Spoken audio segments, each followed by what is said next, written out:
మా సభ్యుడు జగదీశ్వర్ రెడ్డి గారు మాట్లాడుతున్నటువంటి దాని మీద వారు ప్రతిసారి అతని ఇబ్బంది పెట్టేటువంటి ప్రయత్నం జరుగుతుంది కూడా మీరందరూ చూశారు. ఈరోజు జగదీశ్వర్ రెడ్డి గారు శాసనసభలో ఏం మాట్లాడిండో మీరు లైవ్ ద్వారా చూశారు. ఈ సభ అనేది అందరి సభ్యులకు సమానమైనటువంటి హక్కు ఉంటుందని, ఈ సభ ఎవరి సొంతం కాదని వారు చెప్పినారు. స్పీకర్ గారు మీరు పెద్ద మనిషిగా అక్కడ ఉన్నారని కూడా చెప్పారు. ఈరోజు ప్రసాదరావు గారంటే, స్పీకర్ గారంటే అందరికీ గౌరవం. వారిని యునైనిమస్గా ఎలక్ట్ చేయడానికి కూడా మేము సహకరించినటువంటిది. కానీ ఇప్పుడు ఇక్కడికి మీడియా పాయింట్ దగ్గరికి కాంగ్రెస్ పార్టీ సభ్యులు వచ్చి ప్రతిసారి మాట్లాడితే దళితుడు దళితుడు అని చెప్పి వాళ్ళే అవమానించే విధంగా మాట్లాడుతున్నారు. మేము ఏ రోజు కూడా వారిని గౌరవప్రదమైనటువంటి స్పీకర్గానే చూసినాం తప్ప మేము ఏ రోజు కూడా కించపరచాలనేటువంటి ఉద్దేశంతో చూసినటువంటి దాఖలాలు కూడా లేవు. అసలు జగదీశ్వర్ రెడ్డి గారు మాట్లాడింది ఈ సభ అనేది అందరిది, ఈ సభ ఎవరి సొంతం కాదు అనే విధంగా వారు మాట్లాడారు. మీరు స్పీకర్ గారు పెద్ద మనిషిగా అక్కడ కూర్చున్నారని కూడా మాట్లాడారు. వాళ్ళకి ఏం తప్పు అనిపించిందో సస్పెండ్ చేయాలి అని మాట్లాడుతున్నారు. అది కరెక్ట్ కాదు. ఎందుకంటే ఈ యొక్క శాసనసభలో మా ప్రతిపక్ష నాయకులైనటువంటి కేసీఆర్ గారికి ఛాంబర్ లేకుండా చేసిన ఆ అవమానాన్ని మేము భరించినాం.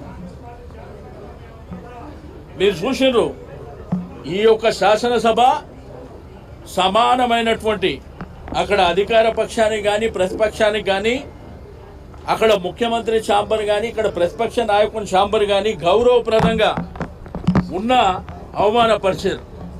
పిఎస్సి చైర్మన్ మాకు హక్కుగా వచ్చేది అక్కడ కూడా అవమానపరిచారు. నిన్న కూడా చూస్తే ముఖ్యమంత్రి గారు మాట్లాడేది స్ట్రేచర్ అని స్ట్రక్చర్ మీద పడుకుండని, తర్వాత మార్చూరి పోతాడనే ఒక తెలంగాణ రాష్ట్రాన్ని సాధించినటువంటి ఒక మహానాయకుడు, 10 సంవత్సరాలు అద్భుతమైనటువంటి పరిపాలన అందించినటువంటి కేసీఆర్ గారు పట్టుకొని మార్చూరికి, అంటే ఎవరైనా కానీ ఏ నాయకుడు ఎంతటి నాయకుడైనా కానీ ఎదుటివారి చావును కోరుకునేటువంటి నాయకుడిని ఎక్కడన్నా చూస్తామా మనం? ఈ రోజు ఏంటంటే ప్రతిదీ డైవర్షన్ పాలిటిక్స్. ఇప్పుడు మీడియా పాయింట్ దగ్గర కూడా మేము మాట్లాడనీకి వస్తే అక్కడ కూడా మాట్లాడనీయకుండా వాళ్ళందరూ ఒకళ్ళని వచ్చి మాట్లాడేటువంటి కార్యక్రమాలు చేయడం కూడా మీరు చూస్తూ, సభ అనేది సాంప్రదాయాల ప్రకారం నడవాలనేటువంటి ఉద్దేశం ఈ ప్రభుత్వానికి ఏ కోశాన కూడా లేదు. మేము బుల్డోజ్ చేస్తాం, మా ఇష్టం ఉన్నది మాట్లాడతాం, మీరు వింటే వినాలి లేకపోతే లేదు, మా ఇష్టానుసారం చేసుకొని పోతాం. ఇక్కడంట 15 నెలలల్లో వాళ్ళు బ్రహ్మాండమైనటువంటి పరిపాలన ఇచ్చింది, ప్రజలు చూసారు. డెఫినెట్గా ప్రజల సమక్షంలో అవన్నీ ఉన్నాయి. కానీ మా హక్కుగా వచ్చినటువంటిది అంటే అధికార పక్షం మాట్లాడినాక ప్రతిపక్షం అవకాశం ఇచ్చినటువంటి స్పీకర్ గారు అవకాశం ఇచ్చినప్పటికీ వారు జగదీశ్వర్ రెడ్డి గారు మాట్లాడేటప్పుడు ప్రతిసారి ఇబ్బంది పెట్టేటువంటి ప్రయత్నం జరిగింది, మీరు చూసారు. వారు కూడా ఏం మాట్లాడినరు, ఈ సభ అనేది అందరికి హక్కులు ఉంటాయి, ఒక పార్టీకి సంబంధించింది కాదు, మీరు ఇక్కడ పెద్ద మనిషిలాగా ఈ సభకు నాయకత్వం వహిస్తున్నారని చెప్పారు. ఆయన తప్పేం మాట్లాడిండు, మరి ఎందుకు సస్పెండ్ చేయమంటుర్రో, మాట్లాడితే దళితుడు అని ఎందుకు సంబోధిస్తుండ్రో మేము ఆ పద్ధతిలో చూడలే. ఆయన ఒక గౌరవప్రదమైనటువంటి శాసనసభాపతిగానే మేము చూసినాం తప్ప మేము వ్యక్తిగా కానీ కులపరంగా కానీ చూసినటువంటి దాఖలాలు లేవు. కాబట్టి ఇప్పటికైనా మీరు ఎన్ని ఇక్కడ చేసినా కానీ అల్టిమేట్గా ప్రజలు చూస్తున్నారు.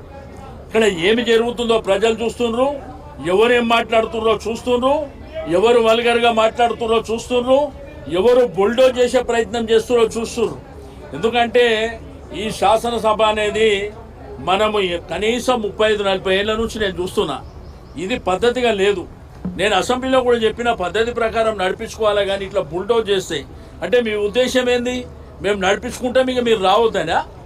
మీరు రావద్దనుకోని ఇట్లా మీరు అట్లా డిసైడ్ చేసుకుంటే మేము కూడా ఆలోచిస్తాం. కానీ ఇది పద్ధతిగా లేదు. అక్కడ జరిగింది మీరు కూడా టీవీ లైవ్లో చూడండి. ఆయన అన్పార్లమెంట్ కానీ కించపరిచినట్టు కానీ ఈ ఒక్క పదం అన్న ఉందో మీరే ఒకసారి చూసి ప్లే చేయండి.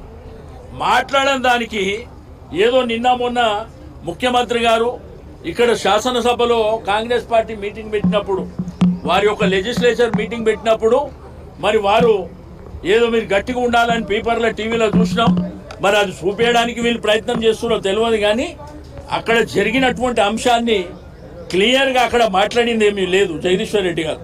రెండోది, ఆయనకు వచ్చిన అవకాశాన్ని మధ్యలో వాళ్ళు ఇంటర్వ్యూన్ అయ్యి ఓసారి ఒక విప్ గారు మాట్లాడతారు, ఒక మంత్రి గారు మాట్లాడతారు.